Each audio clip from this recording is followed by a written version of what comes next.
Hi fellows, my name is Javier Silva Torres and I am 46 years old. This is a brief explanation to present and defend my pedagogical practice. Mine is a particular situation because almost 20 years ago I had the chance to be a university student. I was a student from the National University in Bogota. There, I studied the program Philology and Languages, but for many different reasons it was impossible for me to finish the program and obtain a university degree. However, I had the chance to develop two pedagogical practices. The first one was developed in a school called Enrique Olaya Herrera School. In this school, I had to work with students from 11th grade for a period of 2 months. And the second practice was developed in my own university, in the National University. There, I was an English teacher in a group that was created for us as practical students. Next to three fellows from my career, we have to work with students from different programs with a basic knowledge of the language during a semester. Now, after many years of that experience, again I had the chance to develop a teaching practice, in this case with the UNAT school. I developed my pedagogical practice in the SINEP, Sistema Nacional de Educación Permanente, with Ciclo 6, in other words, with students from 11th grade. In this space, we have the support of Carolina Pita, the director of the course. She was an excellent guide in the process, new for all the students that were developing the practice in the system.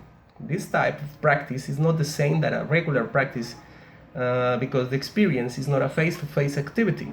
The work is developed in a virtual form, and classes are developed in an asynchronous form. In my case, I had to manage, support, and give feedback to 10 groups of about 6 students each one. The students were located in different places throughout Colombia. Their ages ranged between 14 and 45 years old. His social stratum was located in a middle social class. The task assigned by Professora Carolina consists of providing personalized academic support to each of our students through the spaces in which we could locate the different activities developed by them. Our work was never developed directly with the students because there were no synchronic meetings during the time we were in the process. Our work consisted mainly in supporting the work of the teacher.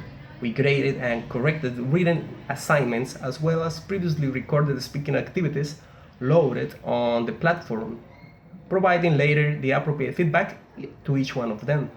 On the other hand, we have to motivate and encourage the students in carrying out the English course properly, even by calling them to their personal telephones. This was a great experience because we had the opportunity to be on the other side of the system, the place of the tutor. For many years, we were students in a virtual system, but during this experience, we had the chance to see how the system worked as a tutor, or in our case, as a practical students. Right now, it is possible to say that it is interesting to work with this method because through this space, you can provide a great academic coverage. We never imagined that there are so many people who use this system to take advantage of their academic preparation. At the same time, I would like to say that the space provided in the CINEP is an ideal space for those students who, like me, due to their personal jobs, are unable to do teaching practice in a regular school for reasons of time. In this space, the schedules are flexible, even though the days of delivery of the activities are exact, as we as practitioners must fulfill all our responsibilities within the established dates. My action plan is a proposal for improving vocabulary. Written English tends to use more vocabulary words than spoken English, so reading is an excellent tool to be used for improving vocabulary. As readers, we are exposed to a great number of words, even those unknown for us. According to the context of the reading, it is possible to identify the appropriate meaning of the text and the meaning of individual words.